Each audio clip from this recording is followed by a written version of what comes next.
Hola, mi nombre es José Fonseca Martínez y hoy les vengo a exponer sobre la evolución de los derechos humanos.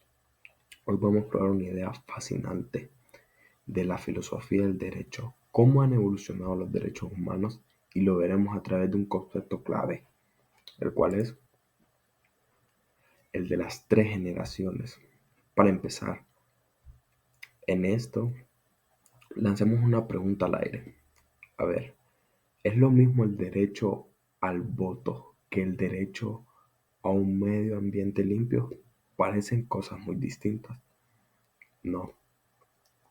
Bueno, la pregunta de fondo es, ¿son todos los derechos iguales o van cambiando o evolucionando junto con la sociedad? Imaginen la historia del derecho como un péndulo gigante. A veces, saben, se va hacia un lado, enfocándose en la ley, la norma, la estructura del Estado, pero en otros momentos el péndulo se va con todo hacia el otro lado, el de los derechos de las personas.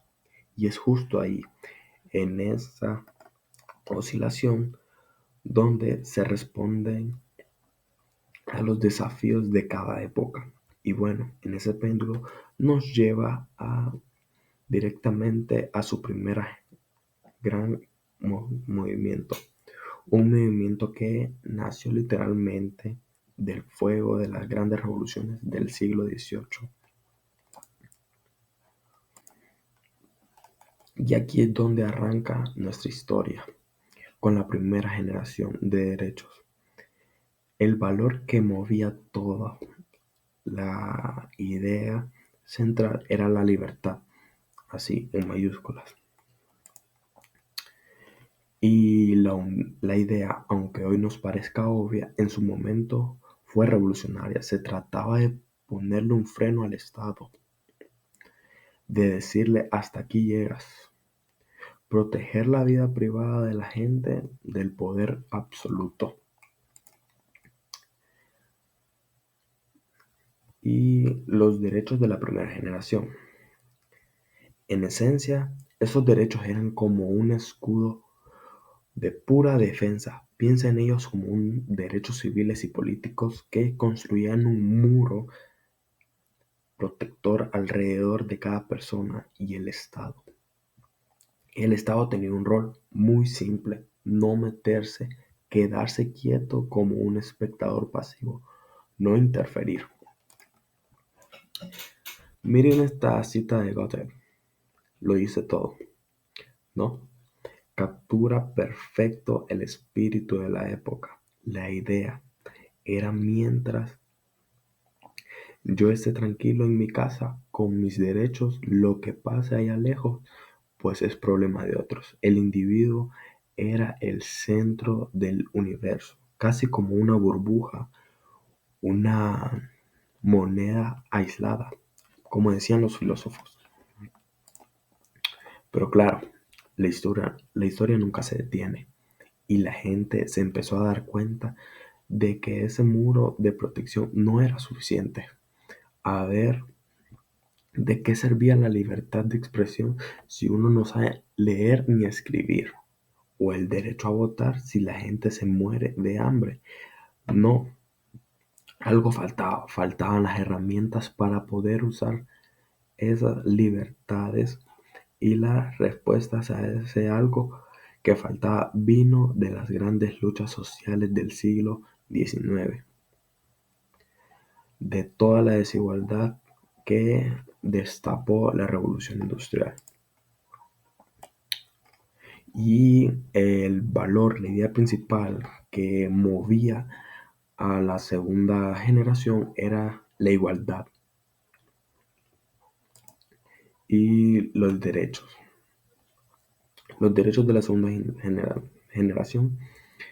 En esta generación faltaban las herramientas para poder usar esas libertades, y las respuestas a ese algo que faltaba vino de las grandes luchas sociales del siglo XIX, de todas las desigualdades que destapó la revolución industrial.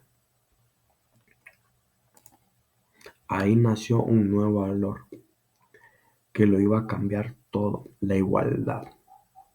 Aquí está el quiebre, el cambio clave. Si la primera generación le pedía al Estado no hagas nada y la segunda le exigía todo lo contrario, haz algo, se necesita un Estado activo, pedir educación, salud, seguridad social.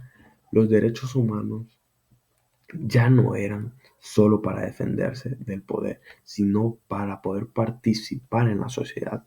Pero como ya se imaginarán, la historia no termina ahí. El mundo siguió girando y para finales del siglo XX aparecieron problemas de otra escala, una escala global, amenazas ecológicas, tecnológicas, militares, cosas que un solo país y ni hablar de una sola persona no podían solucionar. Y así llegamos a la tercera generación. En esta nueva generación de derechos nace para responder a lo que se ha llamado la contaminación de las libertades. Suena fuerte, ¿no? Pero la idea es que nuestros derechos de siempre, los fundamentales, pueden, bueno, pueden contaminarse, debilitarse por las nuevas tecnologías y los problemas globales. Y si los problemas son globales, las soluciones también tienen que serlo. Por eso, el nuevo valor guía tenía que cruzar fronteras. La solidaridad es la idea simple. Estos nuevos derechos son solo se pueden lograr si todos trabajamos juntos y asumimos una responsabilidad compartida a nivel planetario. Y fíjense qué distintos son estos derechos.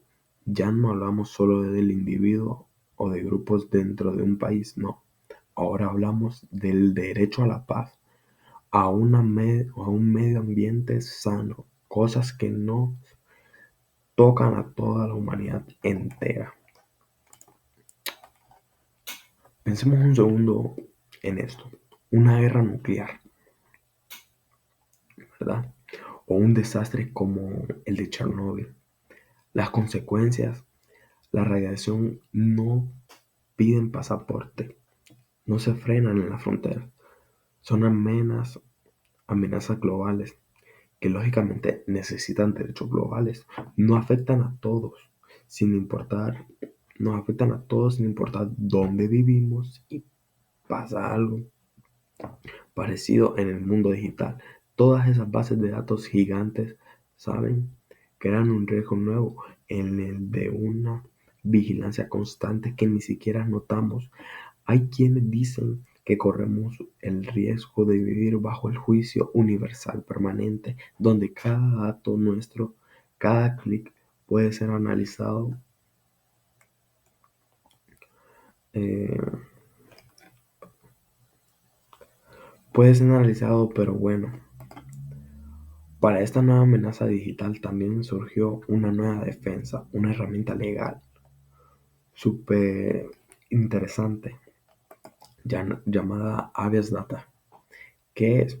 Me preguntarán. Básicamente es el derecho a tener control sobre nuestra información y el poder ver qué datos tiene sobre nosotros y de corregirlos si están mal. Es como recuperar el control de nuestra huella digital. Ahora, diferencias entre las tres generaciones. Para ir resumiendo, ¿qué es lo que hacen tan diferentes a esta tercera generación de las dos anteriores? La verdad es que la diferencia es fundamental. Esa tabla lo deja clarísimo. Es como un círculo que se va haciendo cada vez más grande. Primero la libertad del individuo con un estado que no se mete. Después la igualdad de los grupos con un estado que sí se mete para ayudar. Y finalmente la solidaridad. de toda la humanidad que necesita que los estados cooperen a nivel mundial. El dueño del derecho se va empleando para enfrentar amenazas que nos afectan a todos por igual. Y aquí viene la idea más importante de toda la lista de derechos humanos. No es un libro cerrado que ya se terminó de escribir, para nada. No, es un monumento de piedra, es más bien un documento vivo, algo que tiene que ir cambiando y adaptándose a los nuevos tiempos. Es como se dice un work in progress, una historia que sigue, y eso nos deja pensando en el futuro, ¿no? En esta era de inteligencia artificial, de ingeniería eh, genética, de viajes al espacio, ¿cuáles van a ser los nuevos desafíos? ¿Qué derechos necesitamos proteger? ¿Cómo se verá esa inevitable cuarta generación de derechos humanos? Son dudas, son preguntas que aún no tenemos respuestas. Pero bueno, hasta aquí mi video presentación. Gracias por su atención.